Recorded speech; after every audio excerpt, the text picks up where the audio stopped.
Ben Carson spoke to CNN about Trump's tax plan, and he made a weird comment for a conservative. He said, Trump would bring billions of dollars that are overseas into the country. Really, what that does is twofold. First of all, it would be the biggest stimulus package since FDR's New Deal. Number two, it gets businesses and corporations once again interested in reaching out to the communities and helping people in the communities. Okay, now, a lot of people could look at that and they go, yeah, I don't, like, what do you mean? What he's saying is Trump's policies would bring back protectionism more so, and that would mean more money in our economy and less of a race to the bottom, and that's effectively a stimulus for people here. If you phrase it like that, yeah, that's a fine thing to say. I don't agree that that's what Trump would actually do because he's outsourced his own jobs, so I think he'll keep outsourcing. He sent his jobs to Turkey, China, and Mexico, so I think he's a liar. But, if you just say, hey, protectionism, broadly speaking, is better because you have more money floating around the economy here, and it's not a race to the bottom where wages go down, that's great. It's like a stimulus. Wonderful. Okay, I agree with that.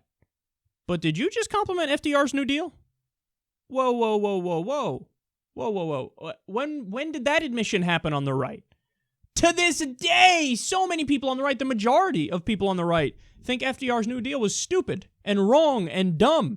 That's big government taking money from one person, redistributing it, giving it to another group of people, the moochers, parasites. You don't want big government spending all this money. That's terrible. You want small government, lower taxes. What do you mean? No, it's a bad move. It's a bad move. Okay, well, first of all, no, historically, that's just incorrect. The New Deal was fantastic. The New Deal obviously created so many jobs, and it helped build U.S. infrastructure, which to this day we're reaping the rewards of and the benefits of. So, yeah, it was a good thing.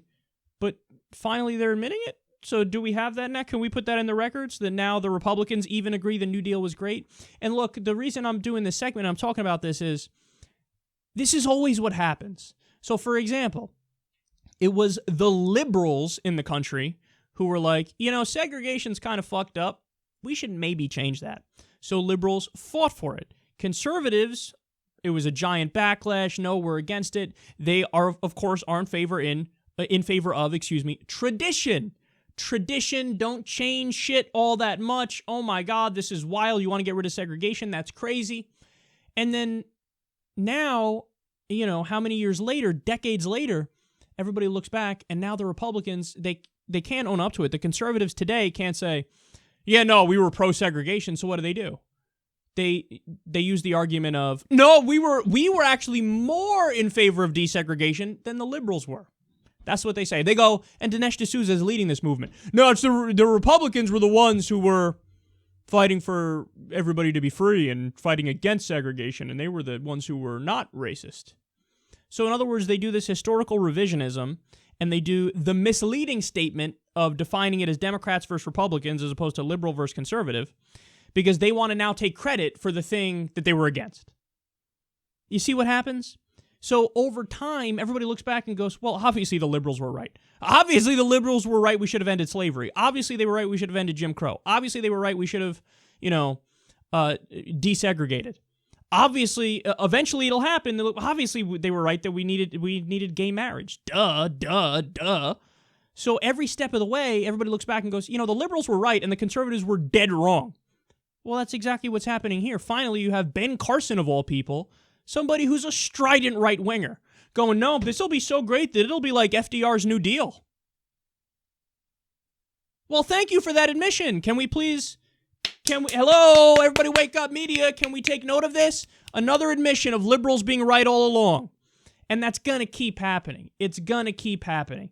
And they're going to have to use more and more creative arguments. Believe you me, there will come a time when they argue, somehow, no, we were the ones who fought for gay rights. They'll make the argument. They will make the argument. I promise you they will make the argument. It's, again, just like Dinesh D'Souza with what he says about segregation, and he, in a grotesque, misleading way, honestly disingenuous way, he disregards what a political realignment is with the political parties, and he makes it seem like, no, conservatives were the ones, I'm telling you, the Republicans were the ones who fought for the people to be free. So the same way they come up with hack arguments because they can't accept the reality there, they're going to do it with all these other issues too.